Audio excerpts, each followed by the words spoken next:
Salut à tous, j'espère que vous allez bien. On se retrouve aujourd'hui pour une nouvelle vidéo. On va faire un concours de précision avec Mehdi à travers 3 exercices. Le premier, ça va être qui a le smash le plus précis. Et comme d'habitude, je vais vous donner des petits conseils pour améliorer votre précision sur ces 3 exercices-là. C'est parti pour le premier exercice.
Avant de démarrer le deuxième exercice, je voulais voir avec vous comment être plus précis sur un smash. Eh bien, en fait, on a souvent tendance à taper fort dans le volant, alors qu'en réalité, quand on fait ce qu'on appelle des demi-smash, un demi-smash, en gros, ça va être un smash avec 50% de la puissance, eh bien, on va être beaucoup plus précis. Et c'est aussi efficace sur un match. C'est-à-dire que plutôt que taper fort, mais proche de la raquette de l'adversaire, et dans ce cas, on va se faire contrer assez facilement, eh bien, je vous conseille de faire des demi-smash sur les cibles qu'on a mises sur l'exercice pour être vraiment efficace sur un match. Donc là, sur l'exercice, c'était des full smash, mais en réalité, si on avait fait demi-smash, on aurait été encore plus précis. Ensuite, sur le deuxième exercice, on va voir qui est le plus précis sur le filet, qui va faire le plus de bandes sur le contre-amorti.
Donc juste pour faire une rapide conclusion sur ce deuxième exercice, eh bien, il va falloir vraiment arriver relâché. Le coude décollé du corps, parce que si vous êtes ici, vous ne pourrez pas être précis. Et là, vraiment, une fois que vous êtes ici, on vient chercher ce relâchement et au moment de l'impact, on vient serrer les doigts. Donc tout ça part d'un équilibre à la base. Si vous n'êtes pas équilibré, si vous êtes déséquilibré au moment de la frappe, pareil, il y aura un manque de précision. Donc vraiment retenez ça.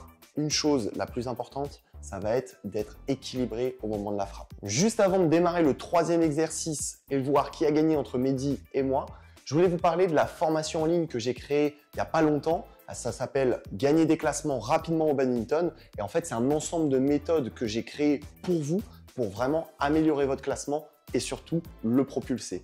Toutes les informations sont dans la description, donc n'hésitez pas à aller voir. Tout est dispo sur le site internet.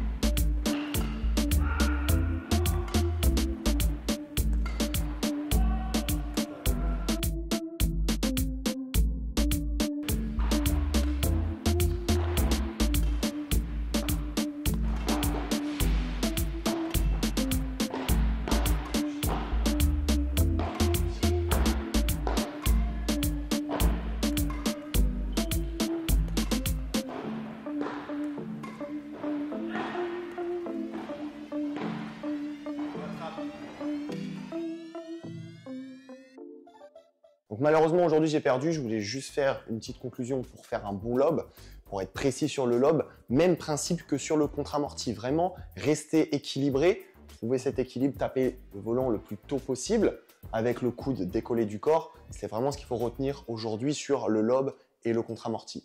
Mais pour ceux qui souhaitent aller beaucoup plus loin, j'ai créé la formation en ligne. Donc allez checker ça dans la description.